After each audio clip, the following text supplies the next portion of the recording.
Assalamualaikum warahmatullahi wabarakatuh. Hello guys, welcome back to 12 MIPA for YouTube channel.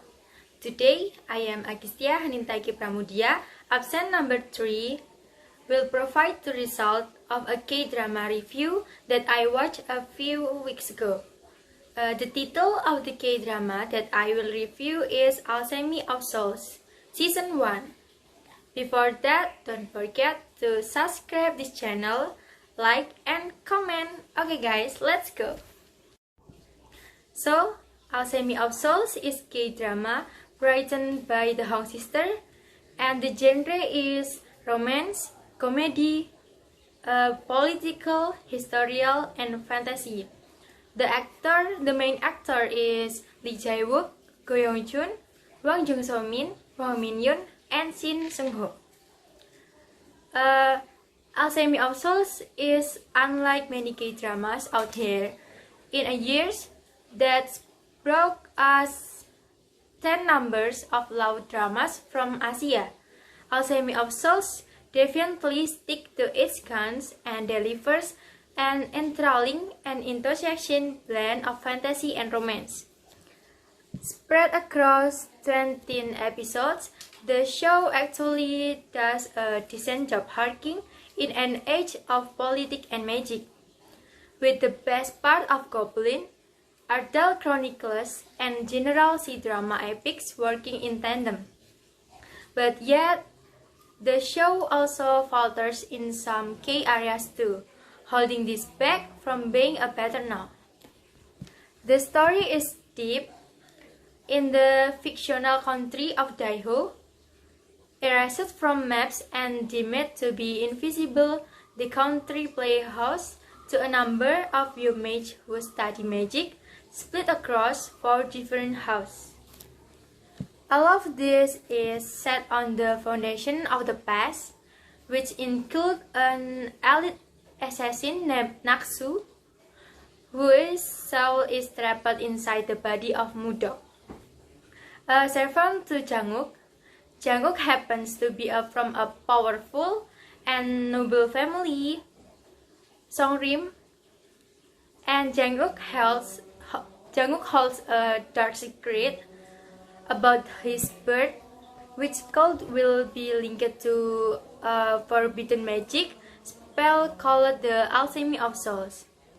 When he finds out about Mudok through identity, he enlists her help to change his destiny. Of course, there are antagonists waiting in the wings to stop that coming to fruition, which come in the form of the house Chongbuk-wan, led by the slimly Jinmu. He has his claws in fellow house Jinyaewon, led by Haekyeon, who is still wounded by the loss of her youngest daughter.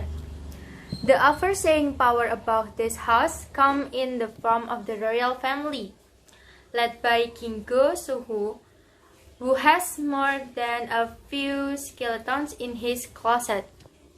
And as for the queen, well, she is certainly no saint either. Caught in the middle of this unholy alliance is Go-won, the royal prince. He ends up entangled with Jang-wook and Mudok, alongside the former's friends Dang-gu and So-yul. There are a lot of characters in this, and while it's not a complete head-scratching George R.R. Martin appendix of players, there is a lot to remember, and you need to be paying attention right away to get as much of the story and understand how all these people connect together. The trouble with Alchemy of Souls is that it ultimately feels like a medley of tropes and genres, with its execution hitting varying degrees of success. The romantic element of this is pretty good, and the humor hits more than it misses, but the actually narrative move along at such a slow pace that long episodes tick by without anything really happening.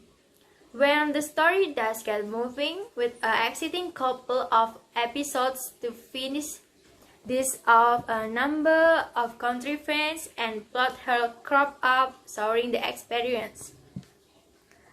I'm not going to be into spoiler territory here, but an ending can make or break a show, and in this case of Alchemy of Souls, I feel that the latter is true, given the amount of build-up for Naksu and her history.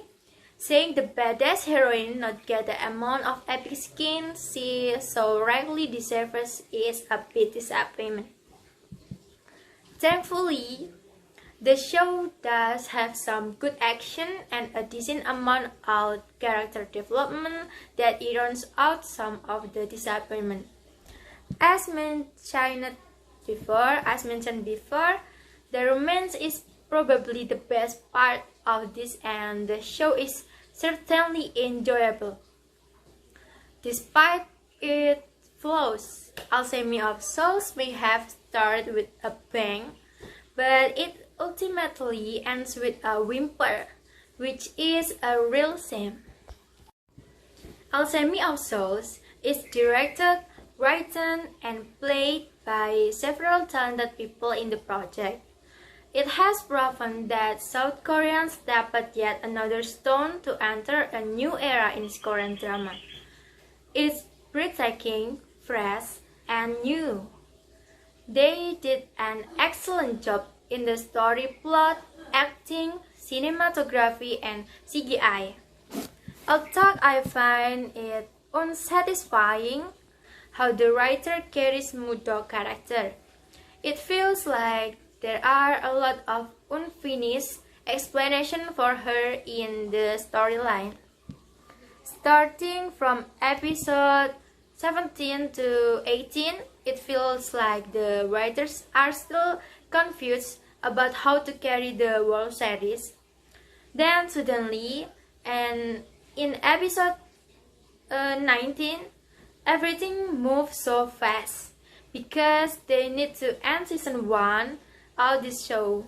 However, because I am a writer myself, it is understandable that maybe they suddenly get an idea to wrap up the series with 2 episodes left.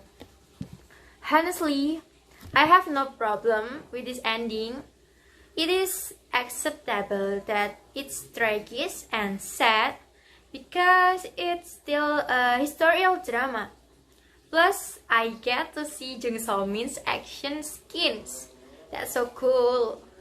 Keep in mind that we still have season 2 in December, I think. So let's see until the end of the story. So guys, thank you very much for watching my video. I will see you in my next video. Bye bye.